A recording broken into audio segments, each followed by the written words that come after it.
आम गाँ एक स्वप्न एक यात्रा एक समाज परिवर्तन प्रस्तावना। आम गाँ यह केवल माटी घर खेत और रास्तार समाहार नुहे, यह होची हृदय मानकर संजोग। यह होची आम संस्कृति पारंपरिकता संघर्ष और स्वप्नर कहानी। मु तुमको नहीं जीवी गोटे गाँवर कहानी रे जहाँ पूर्वर समस्या डूबी किंतु एकता और निष्ठारे उज्जवल हो उठिला। यह माटियापड़ा गाँवर कहानी।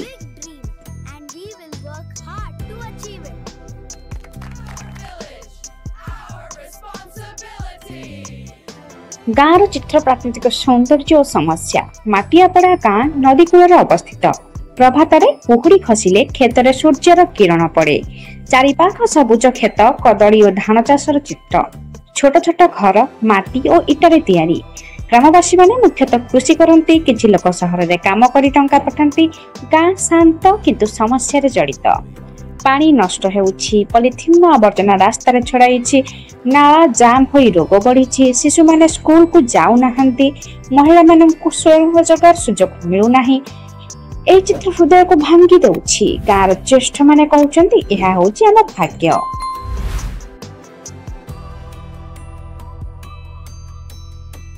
परिवर्तन आरंभ एही समय रे गाँर शिक्षक संतोष मास्टर गोटे सभा कले।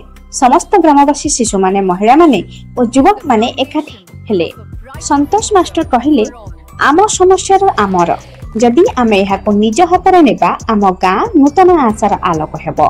परिवर्तन केवल सरकार करिपारिबे नाही, आमे मध्य करिपारिबु। एई कथा गाँ को उत्साहित कला। लोक माने निष्पत्ति नेले गोटिए पदक्षेपरु आरंभ करिबे। सफाई अभियान प्रथम स्टार्ट कले। प्रथम समस्या थिला सफाई। नाला जाम आवर्जना छड़ाई थिला। गाँ युवक माने हाथ मोजा झाड़ू बाल्टी नहीं गाँ सफा कले। प्रत्येक घर गोटे लोक सप्ताह गोटे थर सफा काम जोग देले। शिशु माने गीत गाई सफाई शिखिले। सफा गाँ सुखी जीवन। महिला माने निजे निजे घर चारिपाखर आवर्जना संग्रह करने आरंभ कले। पूर्वर जो रास्ता आवर्जना रे भरी थिला एबे सफा और सुंदर हैला। पॉलिथिन विरोधी अभियान। ग्रामवासी माने निष्पत्ति नेले पॉलिथिन व्यवहार कमाइबे। महिला माने कपड़ार बैग तैयारी कले। सप्ताह रे गोटिए थर पॉलिथिन संग्रह करिबा पई गोटिए केंद्र सृष्टि हैला। संग्रहित पॉलिथिन को निकटस्थ पुनःचक्रण केंद्र को पठाइले। गाँव शिशु माने प्लास्टिक नुहे प्रकृति ही भली स्लोगान लिखिले। पानी संरक्षण।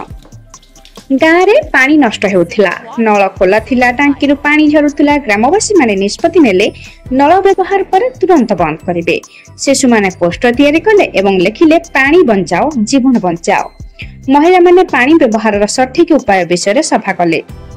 किछि घर वर्षार पानी संग्रह करिवार व्यवस्था कले। शिक्षा अभियान। जेउ शिशु माने स्कूल को जाउ नथिले सेमानकु नै संध्या शिक्षा क्लास आरंभ कला। बड़ माने राति रे पढ़ाइले। पढ़िबा सहित गल्प खेल चित्र आंकिबा भली कार्यक्रम मध्य थिला। शिशु माने धीरे धीरे शिखिले और स्कूल को नियमित जाउछंती।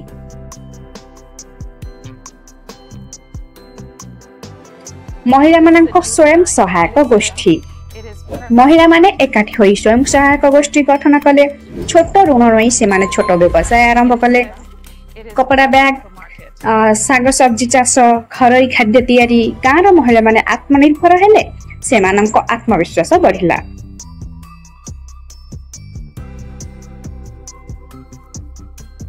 गछ लगाइबार उत्सव। गोटे मास परे गछ लगाया उत्सव आयोजित हैला। प्रत्येक घर गोटे गछ लगाइबा निष्पत्ति हेले। शिशु माने माटी खोदिले, बड़ माने गछ लगाइले। समस्त मिसी गीत गाइले। गछ हेउछि जीवन, गछ हेउछि श्वास। यह केवल गछ लगाइबा नुहे, यह थिला गाँर एकतार पर्व। प्रेरणादायक शिशु राजस्वर स्वप्न।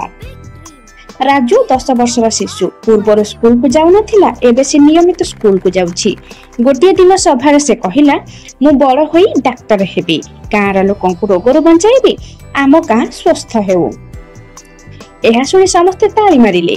शिशु मानकर स्वप्न गाँर आशा हैला। जिला शासन स्वीकृति। किछि मास परे गाँर परिवर्तन समस्त जिले में चर्चा हैला। जिला शासन गाँ को सम्मानित कला, किंतु ग्रामवासी माने कहिले आमे पुरस्कार पाई नुहे, आम घर पाई काम करिछु। ଗାଁ ଆମର ଘର, ଏହାକୁ ରକ୍ଷା କରିବା ଆମର ଦାୟିତ୍ୱ। ଏହି ମନୋଭାବ ଗାଁର ପରିଚୟ ହେଲା। ଗାଁର ସ୍ଲୋଗାନ ହେଲା, ଶେଷରେ ସମସ୍ତେ ଗ୍ରାମବାସୀ ମିଶି ଗୋଟିଏ ସ୍ଲୋଗାନ ତିଆରି କଲେ, ଆମ ଗାଁ ଆମ ଦାୟିତ୍ୱ। ଏହା କେବଳ ଶବ୍ଦ ନୁହେଁ, ଏହା ଗୋଟିଏ ଚୁକ୍ତି। ପ୍ରତ୍ୟେକ ଘର, ପ୍ରତ୍ୟେକ ମନ, ପ୍ରତ୍ୟେକ ହୃଦୟ ଏହାକୁ ଗ୍ରହଣ କଲା। ଏହି କାହାଣୀ ଦେଖାଇ ଦେଇଛି ଯେ ଗୋଟିଏ ଗାଁ ମଧ୍ୟ ବଡ଼ ପରିବର୍ତ୍ତନ ଆଣିପାରେ, ଗୋଟିଏ ଛୋଟ ପଦକ୍ଷେପ ମଧ୍ୟ ଶକ୍ତିଶାଳୀ ହୋଇପାରେ। ଶିକ୍ଷା, ସଫାଇ, ପାଣି ସଂରକ୍ଷଣ, ପଲିଥିନ୍ କମାଇବା, ଗଛ ଲଗାଇବା ଏହା କେବଳ ପଦକ୍ଷେପ ନୁହେଁ, ଏହା ଆମର ସଂକଳ୍ପ। ଆଶା କରୁଛି ଭିଡ଼ିଓଟି ଆପଣଙ୍କୁ ନିଶ୍ଚିନ୍ତ ଭଲ ଲାଗିବ। ତେଣୁ ଆପଣମାନେ ଭିଡ଼ିଓଟିକୁ ଶେଷ ପର୍ଯ୍ୟନ୍ତ ନିଶ୍ଚିନ୍ତ ଦେଖନ୍ତୁ। ଭିଡ଼ିଓଟିକୁ ଲାଇକ୍ କରନ୍ତୁ, ସେୟାର କରନ୍ତୁ ଏବଂ ସବସ୍କ୍ରାଇବ୍ କରନ୍ତୁ। ଧନ୍ୟବାଦ।